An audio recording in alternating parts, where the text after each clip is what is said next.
ناظرین گرامی، ایک ایسا مذہب جس کے ماننے والوں کو کبھی کافر اور کبھی شیطان کا پجاری کہا جاتا ہے، یہ ہے یزیدی مذہب۔ ویڈیو میں ہم آپ کو بتائیں گے کہ آخر یزیدی مذہب ہے کیا، ان کے عقائد اور نظریات کیا ہیں، اور سب سے حیران کن سوال یہ کہ یہ لوگ شیطان کو معاذ اللہ خدا کا مقام کیوں دیتے ہیں؟ کیا یہ لوگ واقعی شیطان پرست ہیں؟ کیا یزیدی مذہب کا اسلام اور مسلمانوں کے ساتھ کوئی تعلق ہے؟ یہ لوگ زیادہ تر کہاں پائے جاتے ہیں؟ آج کی ویڈیو میں ہم آپ کو یزیدی مذہب کے متعلق ایسے حیران کن حقائق بتائیں گے کہ سن کر آپ کے رونگٹے کھڑے ہو جائیں گے۔ لہٰذا آپ سے گزارش ہے کہ ویڈیو کو آخر تک لازمی دیکھیے گا۔ ناظرین، یزیدیت محض ایک فرقہ نہیں بلکہ ایک قدیم مذہب ہے جس کی جڑیں صدیوں پرانے ایرانی مذہب تک جا پہنچتی ہیں۔ کہا جاتا ہے کہ یزیدی عقائد پر زرتشت، مانی اور مزدوق کے نظریات کا گہرا اثر ہے۔ اس کے ساتھ ساتھ نستوری عیسائیت، صوفی اسلام اور حیرت انگیز طور پر ہندو مذہب کے رنگ بھی اس میں جھلکتے نظر آتے ہیں۔ عام طور پر جب یزیدی نام سنا جاتا ہے تو ذہن فوراً یزید بن معاویہ کی طرف جاتا ہے، لیکن حقیقت اس کے بالکل برعکس ہے۔ اس مذہب کا اصل نام ازدی تھا۔ ازد قدیم فارس میں خدا کے نام کے طور پر یاد کیا جاتا تھا۔ وقت کے ساتھ معلوم نہیں کس طرح یہ نام بدل کر یزیدی بن گیا۔ یزیدیوں کو اسلام سے روشناس کروانے والی ہستی ہیں 5ویں صدی ہجری کے مشہور صوفی بزرگ شیخ عدی بن مسافر۔ ان کے دور میں یہ لوگ ادویہ کہلاتے تھے اور ایک صوفی سلسلے کی صورت میں جانے جاتے تھے، لیکن شیخ عدی کی وفات کے بعد حالات بدل گئے۔ آہستہ آہستہ یہ اپنے پرانے عقائد کی طرف لوٹنے لگے، اور یہی وہ موڑ تھا جب یزیدی مذہب اپنی موجودہ شکل میں سامنے آیا۔ آج بھی جن علاقوں میں یزیدی رہتے ہیں وہاں کے عیسائی اور مسلمان انہیں شیطان پرست کہتے ہیں۔ اگر یہ یزیدی یہ لفظ سننا پسند نہیں کرتے، لیکن ان کے عقائد میں شیطان جیسی ہستی کا کردار اتنا واضح ہے کہ ان پر یہ الزام بار بار لگتا رہے گا۔ یزیدی عقائد کے مطابق کائنات کا خالق ایک خدا ہے، مگر وہ صرف تخلیق کرنے تک محدود ہے۔ اس کے بعد کائنات کی ذمہ داری اس نے ایک ایسی ہستی کے سپرد کی جسے وہ ملک طاؤس کہتے ہیں۔ ملک طاؤس ان کے عقیدے کے مطابق خدا اور مخلوق کے درمیان واسطہ ہے۔ یزیدیوں کا ماننا ہے کہ ملک طاؤس نے آدم علیہ السلام کو سجدہ کرنے سے انکار کیا تھا، لیکن یہ انکار نافرمانی نہیں تھا بلکہ خدا کی توحید کی حفاظت کے لیے تھا۔ اس انکار کی وجہ سے وہ جہنم میں ڈال دیا گیا، جہاں اس نے 700 سال تک گریہ وزاری کی، اور آخر کار اللہ تعالیٰ نے اس کی توبہ قبول فرما لی اور اسے دوبارہ بلند مقام عطا کیا۔ ناظرین گرامی، یہی وہ نقطہ ہے جس نے یزیدی مذہب کو سب سے زیادہ متنازع بنایا ہے۔ دنیا انہیں شیطان پرست سمجھتی رہی اور وہ خود ملک طاؤس کو ایک مقدس اور توبہ قبول شدہ فرشتہ مانتے رہے۔ یزیدیوں کے کچھ عقائد تو مزید حیران کن ہیں۔ ان کا ماننا ہے کہ حضرت آدم علیہ السلام نے ایک حور سے شادی کی تھی، جبکہ حضرت حوا علیہ السلام سے باقی انسانیت پیدا ہوئی۔ اسی لیے وہ خود کو باقی انسانوں سے اعلیٰ سمجھتے ہیں اور اپنے علاوہ کسی کے ساتھ شادی یا تعلق کو قبول نہیں کرتے۔ ناظرین، یزیدیوں کا عقیدہ صرف ایک فرشتے تک محدود نہیں، بلکہ ان کے نزدیک ملک طاؤس کے ساتھ 6 اور مقرب فرشتے بھی ہیں جو کائنات کے امور چلا رہے ہیں۔ یہ نظریہ بالکل ویسا ہی ہے جیسا کہ قدیم زرتشتی مانتے تھے کہ ذات خدا کے بعد ایک مقدس ہستی تخلیق کی گئی تھی۔ لیکن یہاں سب سے حیران کن بات یہ ہے کہ یزیدیوں کے ہاں شیطان کا تصور وہ نہیں جو اسلام یا عیسائیت میں پایا جاتا ہے۔ ان کے مطابق یہ کوئی مردود نہیں بلکہ ایک ایسا مقرب فرشتہ ہے جو آج بھی خدا اور مخلوق کے درمیان واسطہ ہے۔ ناظرین، یزیدیوں کے عقائد میں سورج کو بھی بڑی اہمیت حاصل ہے۔ ان کی عبادت گاہوں میں سورج کی تصاویر سجی ہوتی ہیں۔ یہ لوگ بھی دن میں 5 مرتبہ عبادت کرتے ہیں، جن میں سے 4 بار سورج کی سمت رخ کرتے ہیں اور 1 بار اپنے مرشد شیخ عدی کی طرف کرتے ہیں۔ ان کے شیخ عدی کی قبر عراق کے علاقے کردستان کے مشہور درے لارش میں واقع ہے، اور یزیدیوں کے نزدیک وہ ان کا سب سے مقدس مقام ہے۔ سال میں 1 بار یہاں یہ لوگ زیارت کرنا اپنے اوپر واجب اور لازم سمجھتے ہیں، یہاں تک کہ اس مزار کی مٹی بھی ان کے لیے مقدس ہے اور وہ اسے اپنے ساتھ رکھتے ہیں۔ ان کی کتاب الانصاب میں لکھا ہے کہ یزیدی اس مٹی کو آٹے کے ساتھ ملا کر کھاتے ہیں، جسے وہ برات کہتے ہیں۔ صوفیاء کی طرح ان کے ہاں بھی سماع، ذکر اور پیری مریدی کا رواج عام ہے۔ یہ لوگ شیخ عبد القادر جیلانی رحمہ اللہ جیسے بزرگوں کا احترام کرتے ہیں۔ لیکن ناظرین، ان کے عقائد میں کچھ اور باتیں بھی حیران کر دینے والی ہیں۔ یہ لوگ تناسخ ارواح یعنی جنموں پر یقین رکھتے ہیں۔ کچھ چیزوں کو بالکل حرام سمجھتے ہیں، مثلا لوبیا اور سلاد وغیرہ۔ یہ لوگ مرغی کھانے کو بھی جائز نہیں سمجھتے، کیونکہ ان کے عقیدے کے مطابق ملک طاؤس مرغے کی شکل میں ظاہر ہوتا ہے۔ مزید یہ کہ یزیدی مرد اپنی مونچھیں نہیں کاٹتے، صرف تراشتے ہیں، اور ان کے بڑے شیوخ کے لیے داڑھی رکھنا لازمی ہے۔ یزیدیوں کی سب سے بڑی تعداد آج بھی عراق میں موجود ہے، خاص طور پر کردستان اور موصل کے علاقوں میں۔ ترکی اور شام میں بھی یہ لوگ قدرے رہتے ہیں۔ آرمینیا، جارجیا اور روس میں بھی ان کی چھوٹی چھوٹی بستیاں موجود ہیں۔ اگر دیکھا جائے تو دنیا بھر میں یزیدیوں کی تعداد 5 سے 8 لاکھ کے درمیان بتائی جاتی ہے، اور تقریباً سبھی یزیدی کرد زبان بولتے ہیں۔ ناظرین، یزیدی مذہب عالمی میڈیا میں سب سے پہلے 2007 میں نمایاں ہوا، جب ایک لڑکی کو سنسار کرنے کی ویڈیو منظر عام پر آئی۔ اس لڑکی کا جرم یہ تھا کہ وہ ایک سنی عرب نوجوان سے شادی کرنا چاہتی تھی۔ خاندان نے اسے چوک پر لا کر نیم برہنہ حالت میں آدھے گھنٹے تک تشدد کا نشانہ بنایا اور اس کے بعد ہلاک کر دیا۔ اس کی ویڈیو دنیا بھر میں پھیل گئی، اور چونکہ واقعہ عراق میں پیش آیا تھا، میڈیا نے اسے فوراً اسلامی شدت پسندی کا رنگ دے دیا۔ لیکن حقیقت یہ تھی کہ یہ واقعہ یزیدی برادری میں ہوا تھا۔ اس کے بعد دنیا بھر میں یزیدی مذہب کا نام پہلی بار سننے کو ملا۔ اس مذہب کا نام دوبارہ اس وقت نمایاں ہوا جب دہشت گرد تنظیم داعش نے یزیدیوں کو کافر قرار دے کر ان کے خلاف فوجی مہم شروع کر دی۔ عورتوں کو غلام بنایا گیا، مردوں کو قتل کیا گیا، اور یزیدی دنیا کے سامنے ایک بار پھر مظلوم قوم کے طور پر ابھر کر سامنے آیا۔ ناظرین، یزیدی مذہب جب عالمی منظرنامے پر آیا تو ایک حیران کن بات سامنے آئی، یہ کہ ان کے عقائد میں ہندوؤں کے ساتھ حیرت انگیز مشابہت پائی جاتی ہے۔ سب سے پہلے تو ان کے دیوتا ملک طاؤس کو ہی دیکھ لیجیے۔ عربی میں طاؤس کا مطلب ہے مور، اور یہ وہ پرندہ ہے جو مشرق وسطیٰ میں نہیں بلکہ بر صغیر میں پایا جاتا ہے، اور یہی مور یزیدی عقیدے کی سب سے مقدس علامت بھی ہے۔ یہاں حیرت اور بھی بڑھ جاتی ہے جب ہم دیکھتے ہیں کہ جنوبی ہندوستان کے دیوتا موروگن کا تعلق بھی مور سے جوڑا جاتا ہے۔ موروگن دیوتا شیو اور پاروتی کا بیٹا مانا جاتا ہے، اور اکثر مندروں میں اسے مور پر سوار کر کے دکھایا جاتا ہے۔ کیا یہ پھر محض اتفاق ہے یا پھر کسی قدیمی رشتے کا ثبوت؟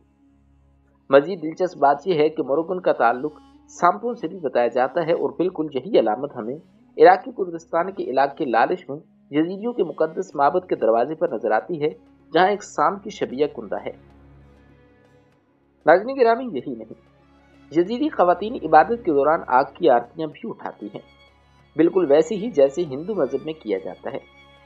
یہ آرتیاں، جنہیں یزیدی سنگ زد کہتے ہیں، عموماً مور کی شکل میں مزین ہوتی ہیں، اور عبادت کے بعد عقیدت مندوں کی پیشانی پر تلک لگایا جاتا ہے جیسے وہ تیسری آنکھ سمجھتے ہوں۔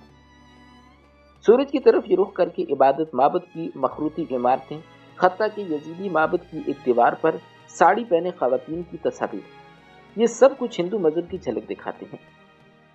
کچھ ہندو مفکرین تو یہ تک کہتے ہیں کہ یزیدی دراصل مشرق وسطیٰ میں ہندو واقعات ہیں جو ہزاروں سال پہلے یہاں آ کر بس گئے۔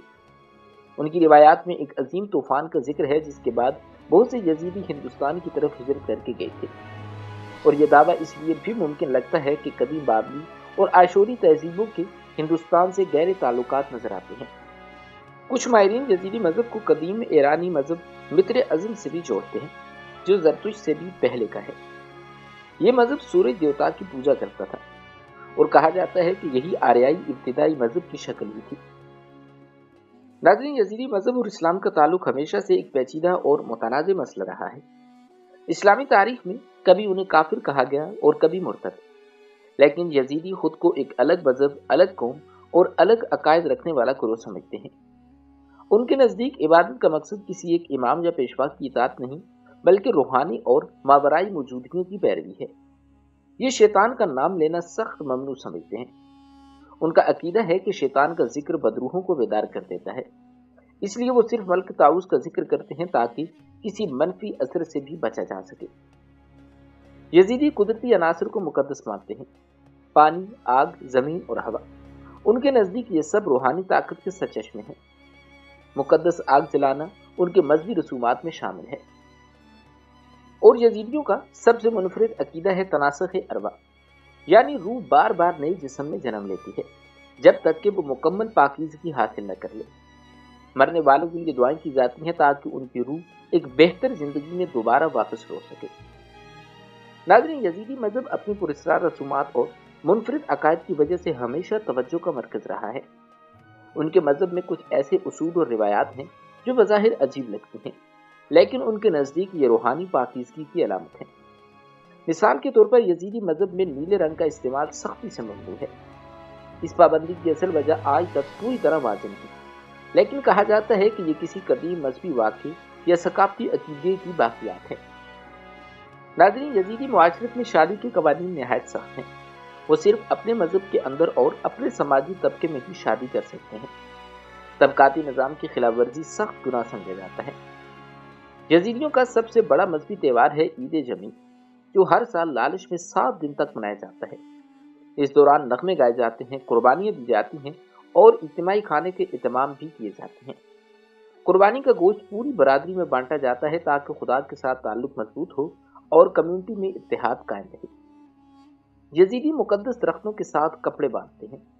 ان کا ماننا ہے کہ درخت اور پتھر روحانی توانائی رکھتے ہیں اور دعا کی قبولیت کے لیے بھی یہ مددگار ثابت ہوتے ہیں۔ ان کے مذہب میں طبقاتی نظام بھی واضح ہے۔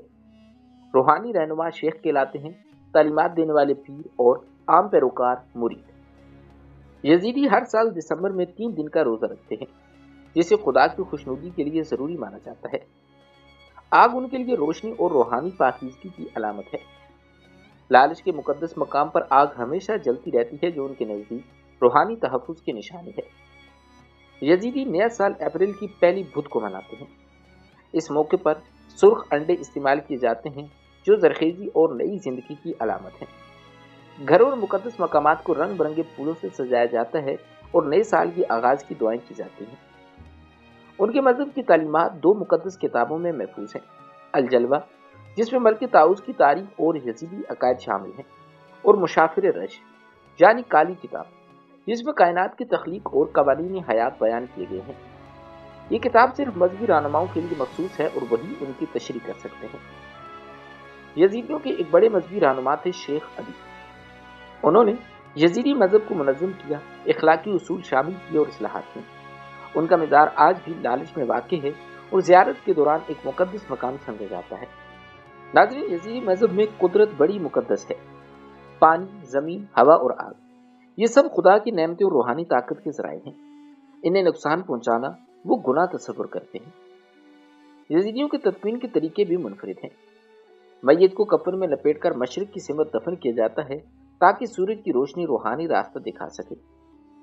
تدفین کے بعد خاندان اور برادری اجتماعی دعائیں کرتی ہیں۔ ناظرین، یزیدی مذہب میں موسیقی اور رقص صرف تفریح نہیں بلکہ عبادت کا حصہ ہے۔ خصوصاً دف ان کی موسیقی کا سب سے اہم آلہ ہے جو مذہبی رسومات کے دوران بجایا جاتا ہے۔ یزیدی مذہب ایک ایسا پر اسرار اور قدیم مذہب ہے جس کی تاریخ، عقائد اور رسومات نے دنیا بھر کے لوگوں کو حیرت میں ڈال رکھا ہے۔ یہ مذہب غیر یزیدیوں کے ساتھ محدود تعلقات قائم کرتا ہے۔ شادی صرف اپنے مذہب اور اپنے طبقے کے اندر ہی کی جا سکتی ہے۔ مذہب کی تبدیلی یا دوسرے مذاہب کے ساتھ رشتے ناطے سختی سے منع ہیں۔ لالچ کا مقام، یہ یزیدیوں کا سب سے مقدس مرکز ہے۔ یہاں کے دروازے کو بوسہ دینا ایک روحانی عمل ہے۔ یہ بوسہ دراصل خدا اور ملک طاؤس کے قریب ہونے کی علامت سمجھا جاتا ہے۔ زائرین جب بھی جہاں آتے ہیں تو اس عمل کے ذریعے روحانی برکت حاصل کرنے کی امید رکھتے ہیں۔ ناظرین، یزیدی مذہب میں خواتین کو بھی بڑا نمایاں مقام حاصل ہے۔ وہ مذہبی رسومات میں مردوں کے برابر شریک ہوتی ہیں، بلکہ بچوں کو تعلیمات پہنچانے کی ذمہ داری بھی انہی پر عائد ہوتی ہے۔ لیکن سب سے حیران کن بات یہ ہے کہ یزیدی عقائد میں یزیدی معاویہ کو ایک خاص مقام حاصل ہے۔ اسلامی تاریخ میں جہاں یزید ایک متنازع شخصیت مانی جاتی ہے، وہیں یزیدیوں کے نزدیک یزید ایک نیک حکمران اور ان کا محافظ تھا جس نے ان کے حقوق کی حفاظت کی۔ یہی وجہ ہے کہ یزید ان کے لیے روحانی رہنمائی علامت سمجھا جاتا ہے۔ لیکن تاریخ ہمیشہ یزیدیوں پر مہربان نہیں رہی۔ خاص طور پر سن 2014 میں جب داعش نے ان پر حملہ کیا تو ہزاروں یزیدی قتل کیے گئے، عورتوں کو قید کر لیا گیا۔ یزیدیوں پر یہ ظلم و بربریت انسانیت کے لیے آج بھی ایک سیاہ باب ہے۔ ان کے حملوں کے بعد دنیا بھر میں یزیدی مذہب اور اس کے پیروکاروں کے لیے تحفظ کی آوازیں بلند ہوئیں۔ یزیدی مذہب کو آج بھی ایک پراسرار پیچیدہ اور متنازع مذہب سمجھا جاتا ہے، ایک ایسا مذہب جو روحانی آزادی، آسمانی قوتوں کی عبادت اور اپنے قدیم عقائد پر ڈٹا ہوا ہے۔ مسلمانوں سے ان کے عقائد بالکل مختلف ہیں، لیکن ان کے ماننے والے آج بھی اپنے اندر ایک گہرا روحانی پہلو اور مذہبی وابستگی رکھتے ہیں۔ ناظرین گرامی، یہ ہے یزیدیت کی کہانی، ایک ایسا مذہب جو نفرت، تنازع اور ظلم کے سائے میں بھی اپنی پہچان اور اپنے عقائد پر قائم ہے۔ بات کریں اگر یزیدی مذہب میں شادی کی، تو یہ صرف ایک رسم نہیں بلکہ ایک مقدس ذمہ داری سمجھی جاتی ہے۔ یہاں سب سے پہلا اصول یہ ہے کہ شادی صرف یزیدی برادری کے اندر ہی ہو سکتی ہے۔ کسی غیر یزیدی سے رشتہ جوڑنا سختی سے منع ہے، بلکہ اگر کوئی یزیدی اپنا مذہب چھوڑ کر کسی اور دین کو اختیار کرے تو وہ ہمیشہ کے لیے برادری سے خارج کر دیا جاتا ہے۔ یزیدی کمیونٹی کے اندر بھی شادی کے لیے خاص طبقات ہیں۔ ان کے 3 بنیادی طبقات ہیں: شیخ، پیر اور مرید، اور ہر شخص کو اپنے ہی طبقے میں شادی کرنی ہوتی ہے۔ اس قاعدے کو توڑنا مذہبی گناہ تصور کیا جاتا ہے۔ شادی کے موقع پر لالچ میں حاضری دینا ضروری سمجھا جاتا ہے۔ مذہبی بزرگوں کی دعائیں لینا اور مخصوص دعائیں یا کلمات پڑھنا بھی لازمی ہے۔ دعاؤں کے ساتھ ساتھ ایک دلچسپ رسم بھی کی جاتی ہے۔ دلہن اور دلہن کے درمیان گندم کے دانے اور پانی رکھے جاتے ہیں جو خوشحالی اور پاکیزگی کی علامت سمجھے جاتے ہیں۔ یزیدی عورت کو شادی کے بعد بھی خاص روحانی مقام حاصل رہتا ہے۔ اسے نہ صرف گھر کی سربراہی میں شریک سمجھا جاتا ہے بلکہ مذہبی رسومات میں بھی مرد کے برابر مانا جاتا ہے۔ یزیدی عورت کو عبادات اور مذہبی تقریبات میں مرکزی کردار ادا کرنے کا حق حاصل ہے۔ لالچ کے مقدس مقام پر جب عورتیں دعاؤں اور رسومات میں شامل ہوتی ہیں تو اسے خدا اور ملک طاؤس کے قریب ہونے کی علامت سمجھا جاتا ہے۔ لیکن ناظرین گرامی، اس سب کے باوجود یزیدی خواتین کی تاریخ دکھ اور قربانیوں سے بھری ہوئی ہے۔ 2014 میں داعش کے حملوں کے دوران ہزاروں یزیدی عورتوں کو قید کیا گیا جنہیں ناقابل بیان ظلم کا نشانہ بنایا گیا۔ یہ وہ زخم ہے جو آج بھی یزیدی کمیونٹی کے دل پر تازہ ہے۔ ناظرین، اگر بات کی جائے یزیدیوں کے کاروبار اور کام کی تو یزیدی عام طور پر زرعی زمینوں پر کام کرتے ہیں۔ کھیتی باڑی، گندم اور جو کی پیداوار اور مویشی پالنا ان کے بنیادی ذرائع آمدنی ہے۔ یہی وجہ ہے کہ یزیدی گاؤں اکثر سرسبز کھیتوں اور چراگاہوں کے قریب آباد ہوتے ہیں۔ لیکن صرف کھیتی باڑی ہی نہیں، یزیدی لوگ ہنرمندی اور دستکاری میں بھی مہارت رکھتے ہیں۔ لکڑی کا کام، لوہے کی کاریگری اور مقامی بازاروں میں چھوٹے پیمانے پر تجارت ان کے روزمرہ کاروبار کا حصہ ہے۔ یزیدی مذہب میں غیر یزیدیوں کے ساتھ زیادہ قریبی تعلقات سے پرہیز کیا جاتا ہے، اسی لیے ان کا کاروبار بھی زیادہ تر اپنی ہی کمیونٹی تک محدود رہتا ہے۔ یہ نہ صرف ان کے مذہبی حدود کا حصہ ہے بلکہ ایک طرح سے اپنی ثقافت کو محفوظ رکھنے کا طریقہ کار بھی ہے۔ لیکن ناظرین، مشکل یہ ہے کہ صدیوں سے جاری مظالم اور ہجرتوں نے ان کے کاروبار کو بار بار تباہ کیا۔ خاص طور پر 2014 میں داعش کے حملوں کے بعد یزیدی کمیونٹی کے بازار، کھیت اور گھروں کو جلا دیا گیا۔ بہت سے یزیدی خاندان بے روزگار ہو گئے اور آج بھی یہ لوگ اپنی زندگی نئے سرے سے شروع کرنے کی جدوجہد کر رہے ہیں۔ ناظرین، یزیدی مذہب میں یزید ابن معاویہ کو ایک خاص اور مثبت مقام حاصل ہے۔ جہاں اسلامی تاریخ میں یزید ایک متنازع شخصیت کے طور پر دیکھا جاتا ہے، وہیں یزیدی عقائد میں اسے ایک نیک حکمران اور روحانی رہنما سمجھا جاتا ہے۔ یزیدی مانتے ہیں کہ یزید نے اپنے دور خلافت میں ان کے حقوق کا تحفظ کیا، ان کے عقائد کی حفاظت کی اور انہیں مذہبی آزادی دی۔ ان کے نزدیک یزید کی شخصیت میں کچھ ایسی خصوصیات ہیں جو انہیں رہنمائی، تحفظ اور ہمت دیتی ہیں۔ اسی لیے یزید برادری کے اندر یزید کو ایک مثبت اور محترم کردار کے طور پر یاد کیا جاتا ہے۔ یہی وہ بات ہے جو یزیدی مذہب کو مسلمانوں کے ہاں مزید متنازع بناتی ہے، کیونکہ اسلامی تاریخ میں یزید کو واقعہ کربلا اور حضرت امام حسین رضی اللہ تعالیٰ عنہ کے خلاف جنگ کی وجہ سے ایک منفی اور مذموم کردار مانا جاتا ہے۔ یوں کہیے کہ جہاں مسلمانوں کے نزدیک یزید ایک ناپسندیدہ حکمران ہے، وہیں یزیدی مذہب کے ماننے والوں کے لیے یزید ابن معاویہ عزت، حفاظت اور روحانی رہنمائی کی علامت ہے، اور یہی تضاد یزیدی مذہب کو مزید پراسرار اور متنازع بنا دیتا ہے۔ ناظرین، یزیدی بچے روایتی طور پر اپنی مذہبی تعلیم گھروں میں اور عبادت گاہوں میں حاصل کرتے ہیں۔ بزرگ اور مذہبی رہنما انہیں دعائیں، رسومات اور یزیدی عقائد کی بنیادی باتیں سکھاتے ہیں۔ یہی وجہ ہے کہ بچوں کی تربیت میں مذہب کا رنگ بہت گہرا ہوتا ہے۔ تاہم دنیاوی تعلیم کے میدان میں یزیدی بچوں کو ہمیشہ رکاوٹوں کا سامنا رہا۔ پسماندہ علاقے، غربت اور بار بار ہونے والے حملوں کی وجہ سے بہت سے یزیدی بچے اسکول آج تک پہنچ ہی نہیں پائے۔ لیکن ناظرین، ایک اور اہم بات یہ ہے کہ یزیدی برادری کے اندر تعلیم کو کبھی نظر انداز نہیں کیا گیا۔ والدین اپنے بچوں کو پڑھانے کو خواہشمند ہوتے ہیں، چاہے وہ سرکاری اسکول ہو یا بین الاقوامی امدادی اداروں کے قائم کردہ تعلیمی مراکز۔ یزیدی مذہب میں یہ بھی اہم ہے کہ تعلیم صرف مردوں کے لیے نہیں بلکہ خواتین کے لیے بھی برابر کی اہمیت رکھتی ہے۔ اسی لیے یزیدی لڑکیوں کو بھی مذہبی اور دنیاوی تعلیم کے مواقع دیے جاتے ہیں تاکہ وہ آنے والی نسلوں تک اپنی روایات اور عقائد پہنچا سکیں۔ ناظرین گرامی، یہ تھی ہماری آج کی ویڈیو، جس میں ہم نے آپ کو یزیدی مذہب کے عقائد، نظریات اور ان کا طریقہ کار تمام تر باتیں تفصیل سے بتائیں۔ امید کرتے ہیں کہ آپ کو ہماری آج کی یہ ویڈیو ضرور پسند آئی ہوگی۔ اسی طرح کی مزید معلوماتی ویڈیوز دیکھنے کے لیے ہمارے چینل دی نائل وائس آفیشیل کو ضرور سبسکرائب کیجیے گا۔ بہت جلد ایک نئی ویڈیو کے ساتھ ملتے ہیں، تب تک کے لیے اپنا خیال رکھیے گا۔ اللہ تعالیٰ آپ کا حامی و ناصر ہو۔